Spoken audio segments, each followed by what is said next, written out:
வணக்கம். நம்ம இன்றைக்கி ஸ்ட்ராபெரியில் கேசரி செய்கிறது எப்படின்னு பார்க்க போகிறோம். தேவையான பொருட்கள்லாம் ரெடி பண்ணிக்கோங்க. கடாயை அடுப்பில் வச்சுட்டு நம்ம ரவையை வறுத்து எடுத்துக்கணும். மிதமான தீயில் வறுத்து எடுத்துக்கோங்க. ரவையை நம்ம டைரெக்டாக சேர்க்காமல் இந்த மாதிரி வறுத்து சேர்த்தோன்னா அதோட வாசனை நல்லாயிருக்கும். நல்லா வறுத்து எடுத்துக்கோங்க.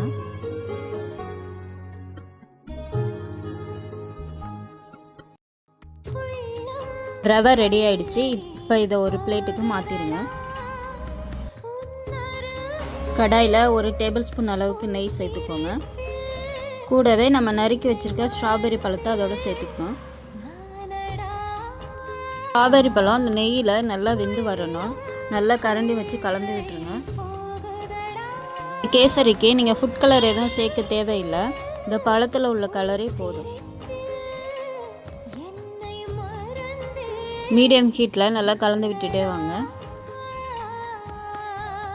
இதில் சர்க்கரைக்கு பதிலாக கல்கண்டு சேர்த்துருக்கேன். உங்களுக்கு வேணும்னா நீங்கள் ஒயிட் சுகர் சேர்த்துக்கலாம்.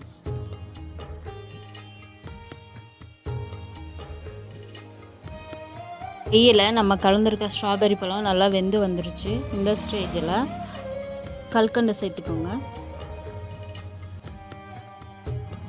இடையில நல்லா கலந்து விடுங்க.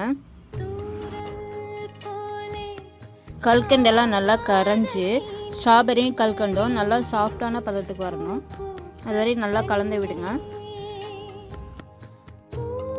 நான் கம்மியான அளவில் தான் செய்கிறேன். இதே நிறைய வேணும் அப்படின்னா எல்லா இன்க்ரீடியன்ட்ஸையும் டபுள் த குவான்டிட்டியில் எடுத்துக்கோங்க. நல்லா சாஃப்டாக வெந்து வந்துடுச்சு. இந்த ஸ்டேஜில் நம்ம தேவையான அளவு தண்ணி சேர்த்துக்கணும்.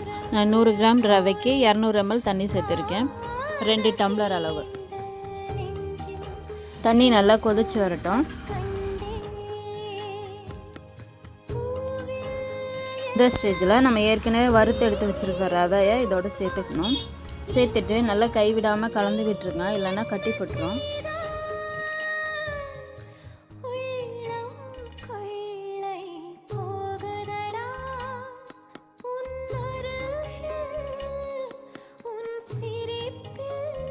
நல்ல கலர் சேஞ்ச் ஆகி வந்திருக்கு பாருங்கள். இது சாப்பிட்றதுக்கு இதோட டேஸ்ட்டும் நல்லாயிருக்கும். லைட்டாக புளிப்பு தன்மையோட அந்த கேசரி சாப்பிட நல்லா சுவையாக இருக்கும். நீங்களும் ட்ரை பண்ணி பாருங்கள். இதை ஒரு வித்தியாசமான ஈவினிங் ஸ்நாக்ஸாக இருக்கும். டேஸ்ட்டும் நல்லாயிருக்கும். நல்லா கலந்து விட்டுட்டே வாங்க, அடி பிடிச்சிடக்கூடாது.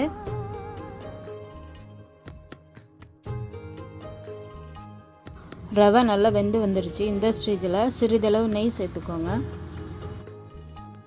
சேர்த்துட்டு நல்லா கலந்து விடுங்க.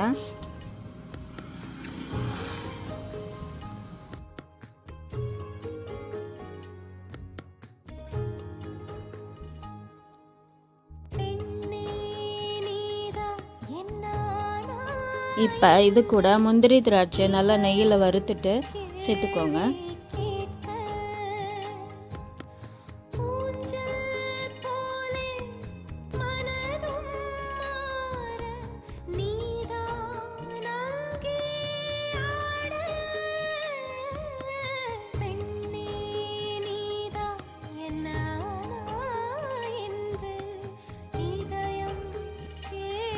ஃபைனலாக ஏலக்காய் தூள் 1 ஸ்பூன் சேர்த்து நல்லா கலந்து விட்டு இறக்கிடலாம். அவ்வளோதாங்க. சுவையான ஸ்ட்ராபெரி கேசரி ரெடி ஆகிடுச்சு. நீங்களும் இதை ட்ரை பண்ணி பாருங்கள். இந்த வீடியோ உங்களுக்கு பிடிச்சிருந்ததுன்னா நம்ம சேனலை சப்ஸ்கிரைப் பண்ணிக்கோங்க. தேங்க்யூ ஃபார் வாட்சிங்.